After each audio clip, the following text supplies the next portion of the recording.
This free step-by-step video comes to you directly from Haynes. You can complete more than 200 jobs on this vehicle when you purchase the complete Haynes online manual at haynes.com. Open the boot and prise out the light unit, disconnecting the wiring plug as the unit is withdrawn. Prise out the clip and fold forwards the side carpet from the inner wing.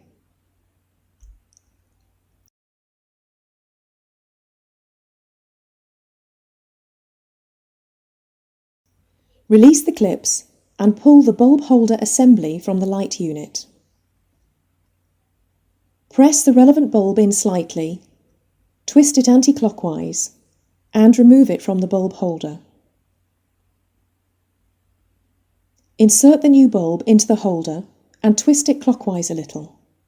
Note that if renewing the indicator bulb, the bayonet fitting pins are offset and will only fit in one way. Manoeuvre the bulb holder assembly into place and press it into the light unit to securely engage the retaining clips. Fold back the side carpet, feeding the luggage compartment light wiring through the aperture as it's refitted.